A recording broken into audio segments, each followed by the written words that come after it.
झुकल्या सर्वांच्या नजरा, पाहुणी छत्रपती तेज झुकल्या सर्वांच्या नजरा, जन्मदिनी राजे तुम्हाला माझ्या मानाचा मुजरा, माझ्या मानाचा मुजरा. मी इयत्ता 4थीची विद्यार्थिनी तुमच्या समोर शिवाजी जयंतीबद्दल 2 शब्द सांगत आहे. आदरणीय उपस्थित मान्यवर, गुरुजन आणि माझ्या प्रिय मित्रमैत्रिणींनो, आज आपण फक्त एका राजाची जयंती साजरी करत नाही, तर आपण साजरा करतोय स्वाभिमानाचा जन्म. 19 फेब्रुवारी 1630 शिवनेरीच्या किल्ल्यावर आई जिजाऊ व वडील शहाजीराजे भोसले यांच्या पोटी जन्माला आले राजे शिव छत्रपती. आईच्या संस्कारांनी घडला तो सिंह महान, आईच्या संस्कारांनी घडला तो सिंह महान. आई जिजाऊंच्या स्वप्नातून जन्मला स्वराज्याचा अभिमान, स्वराज्याचा अभिमान.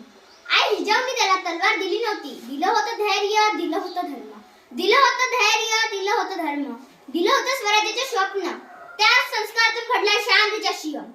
आपण ज्यांच्या नावाने घोषणा देतो, पण त्यांच्या विचारानुसार जगतो का? थांबा, विचार करा. जर आज शिवाजी महाराज जिवंत असते तर आपल्याकडे पाहून अभिमानाने हसले असते की निराश झाले असते? कारण 16 वर्षाचा तरुण उभा राहिला आणि म्हणाला, मला माझं स्वराज्य हवं. आणि आज 25 वर्षाचा तरुण म्हणतो, माझ्याकडून काही होणार नाही. हेच फरक आहे आपल्यात आणि शिवरायात. शिवाजी महाराज म्हणजे फक्त एक राजा नव्हते, ते एक ज्वालामुखी होते. आजच्या युगात आपल्याकडे मोबाईल आहे, इंटरनेट आहे, तंत्रज्ञान आहे, पण एक प्रश्न आहे, आपल्यात स्वाभिमान आहे का?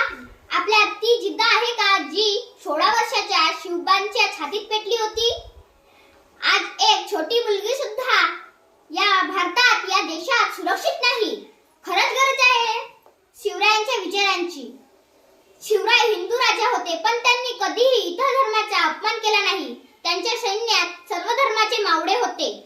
आपण छोट्या गोष्टीवर भांडतो, पण शिवरायांनी शिकवलं, धर्म वेगळे असू शकतात, पण राष्ट्र एकच असतं.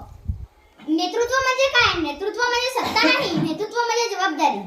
ज्यांनी अन्यायाच्या अंधारात स्वराज्याचा सूर्य उगवला, ज्यांनी तलवारीच्या धारेवर रयतेचा सन्मान जपला, ज्यांनी शहाजीला स्वाभिमान शिकवला, अशा आपल्या महाराष्ट्राचे आराध्य दैवत राजशिव छत्रपती शिवाजी महाराज. देशाला बदलायचं असेल तर सरकार बदलून नाही, विचार बदलून बदलतो. चला शपथ घेऊ.